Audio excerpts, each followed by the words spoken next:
서울에 있는 지하철역 앞 훤칠한 키를 가진 외국인 커플이 비를 맞으며 지하철역으로 뛰어가고 있습니다. 한국으로 여행이라도 온 듯 엄청나게 큰 캐리어 가방까지 들고 온 그들은 지하철역 앞에 도착하자 갑자기 뛰는 것을 멈추고는 서로의 얼굴을 보며 지금의 상황이 황당하다는 표정을 짓고 마는데요. 그리고 바로 그 순간 외국인 남성은 이럴 줄 알았다는 말과 함께 들고 있던 여행 가방까지 집어던지고는 쏟아지는 폭우를 뚫고 도로 한복판으로 달려가기 시작합니다. 과연 외국인 모델 커플은 한국의 지하철역 앞에서 무슨 일을 겪은 것일까요? 안녕하세요. 저는 스페인의 한 패션 브랜드에서 전문 모델로 활동하고 있는 모레노 루사라고 합니다. 중학교 때부터 다른 여자아이들보다 훨씬 키가 크고 마르다는 이유로 일찍이 모델 일을 시작했던 저는 올해로 벌써 7년 차에 중견 모델 경력을 가지고 있는데요. 무려 7년 동안 스페인에서 활동을 해오던 저는 얼마 전 인생에서 처음으로 한국인 디자이너분에게 초대받아 한국으로의 런웨이 패션쇼를 다녀오게 되었습니다.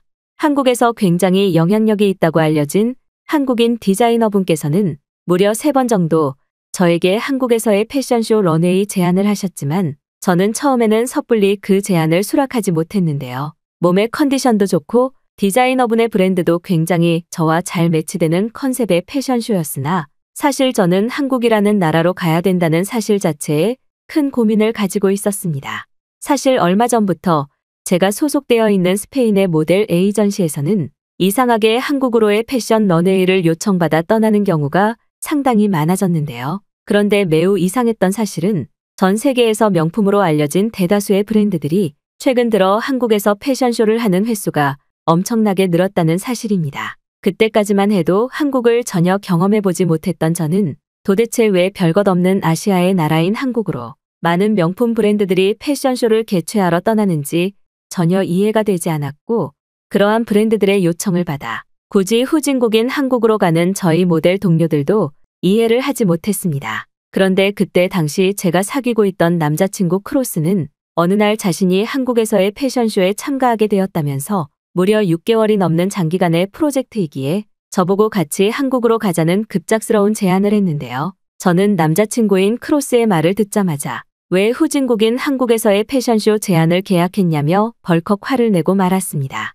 하지만 크로스는 제 말을 듣더니 요즘 굉장한 트렌드를 주도하는 나라가 한국이라면서 오히려 유명한 모델들이 전부 한국의 모델 에이전시와 계약하고 싶어 한다는 이해할 수 없는 소리와 함께 심지어 한국을 한 번이라도 경험한 모델들은 대부분 아예 한국에서 정착해 살아가고 있다는 믿기 어려운 얘기들을 늘어놓았는데요. 결국 저는 크로스와 무려 10시간이 넘는 실랑이 끝에 어쩔 수 없이 저의 눈으로 직접 후진국인 한국을 확인해 보기로 했고 그에 맞춰 저도 한국으로 가서 일을 하기 위해 그때 당시 한국인 디자이너분의 한국에서의 패션쇼 제안을 수락하고 말았습니다. 그런데 약 3주 뒤 처음 도착한 한국은 오히려 저를 화가 나게 만들었는데요. 그저 아시아의 나라에서도 평범한 나라라고 생각했던 한국은 저의 예상을 뛰어넘는 뜻밖의 거대한 도시 인프라를 가지고 있었습니다. 공항에 도착하자마자 피곤한 몸을 이끌고 크로스와 함께 도착한 한국의 서울이라는 도시는 공항에서부터 느꼈던 것이었지만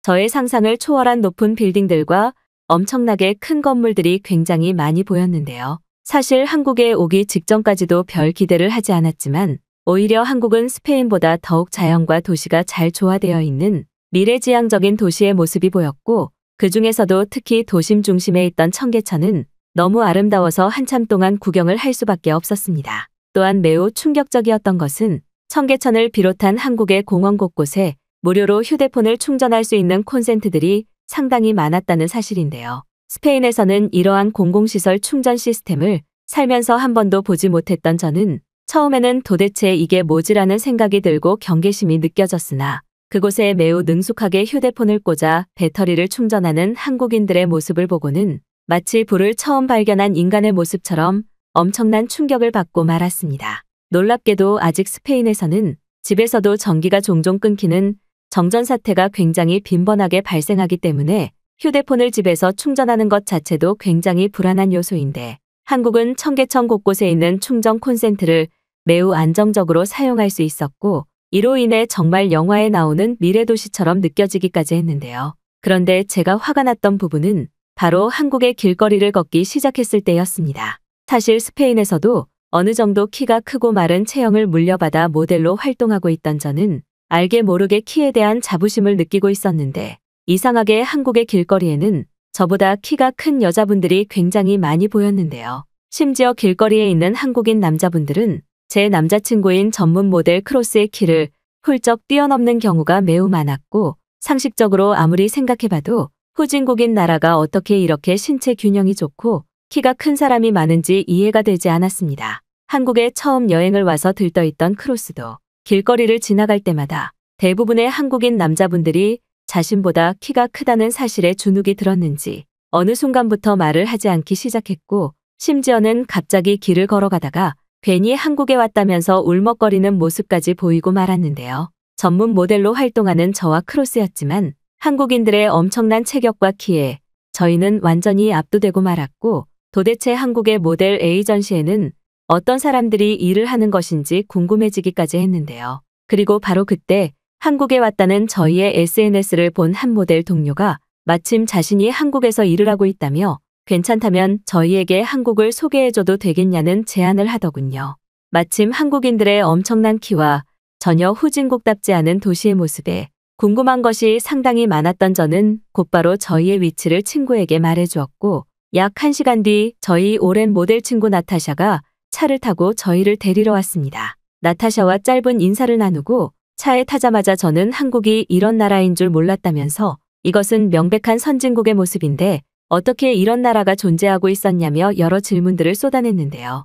그런데 나타샤는 저의 질문들을 가만히 듣고 있더니 지금 한국보다 잘 사는 나라가 전 세계에서 손에 꼽을 것이라는 말과 함께 심지어 생활 편의시설이나 치안, 그리고 영양학적으로 좋은 음식을 마음대로 먹을 수 있는 음식 문화에 있어서도 한국이 굉장히 높은 수준에 있다며 현재 자신뿐만 아니라 다른 모델 동료들도 요즘 한국으로의 이민을 고민하고 있다는 충격적인 현실을 말해주더군요. 특히 나타샤는 외국인 모델들이 한국에 처음 오고 제일 적응하지 못하는 것이 바로 높은 임금을 바탕으로 고영양 식품을 많이 먹어 평균 체격과 신장이 굉장히 커져버린 한국인들의 겉모습이라며 한국의 길거리에는 모델 같은 사람들이 너무 많아서 당황스럽다는 말을 이어나갔습니다. 실제로 자동차의 창문 밖으로 지나가는 한국인들을 볼 때마다 저와 크로스보다 키가 작은 분들을 찾는 것이 힘들었고 저는 한국이 얼마나 부자의 나라이길래 사람들이 이렇게 커진 것이지라는 생각마저 들었는데요.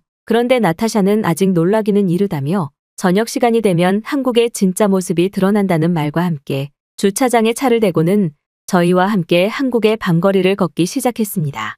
사실 스페인에서는 저녁 6시가 넘으면 치안이 좋지 않은 도시들의 식당은 대부분 문을 닫고 심지어 그곳에 있는 경찰관들까지도 위험한 범죄 조직의 압박 때문에 근무를 종료하는 경우가 많은데 충격적이게도 한국은 저녁 시간이 낮보다 더욱 사람이 많았는데요. 굉장히 놀라웠던 사실은 길거리를 걷고 있는 한국인들 모두가 굉장히 자유롭고 편안한 표정으로 늦은 밤거리를 돌아다니고 있었다는 사실이며 심지어 몇몇 가게들에서는 아예 가게 밖에 앉아 음식을 먹는 경우가 보이기까지 했다는 사실입니다. 당황하고 있는 저의 표정을 확인한 나타샤는 이곳 한국은 다른 나라들과는 전혀 다르게 치안에서 압도적인 세계 최고 수준을 유지하고 있다면서 치안을 유지하는 CCTV나 범인 추적 기술도 굉장히 높은 수준이지만 한국인들의 시민의식이 다른 나라들과 비교조차 되지 않는다며 한국인들 자체가 너무 착하고 남에게 피해를 주기 싫어하는 젠틀한 사람들이라는 말을 했습니다. 스페인에서는 대부분의 사람들이 개인주의적인 성향이 너무 강하고 또 거친 사람들이 많아서 낮에 길거리를 걷는 것조차 불안함의 연속인데 한국에서는 이러한 눈치를 볼 필요가 없었고 말 그대로 자유를 느끼며 자신이 하고 싶은 모든 것을 하는 것이 가능했는데요. 저의 남자친구 크로스는 밤에도 식당들이 활발히 영업하고 있는 한국의 치안 기술력이 있었기에 한국인들의 키가 이렇게 커진 것 같다면서 스페인에서는 저녁 6시가 넘으면 치안이 좋지 못한 도시들은 밥을 사 먹지 못하는 현실이 매우 안타깝다는 말을 했습니다. 특히 오래전 런웨이 초청 때문에 중국을 한번 경험해 본 적이 있던 크로스는 한국의 길거리에는 어째서인지 중국과 다르게 쓰레기가 하나도 보이지 않는다면서 자신이 아시아 최고 선진국이라고 알고 있던 중국은 한국에 비해 상대가 되지 않는다며 중국인들에게 완전히 쏘갔다는 말까지 하더군요. 나타샤의 안내를 받아 내친 김에 한국의 버스 터미널까지 경험해보기로 한 저와 크로스는 서울에 있는 복합 환승센터라는 곳에 들어가자마자 경악을 금치 못했습니다.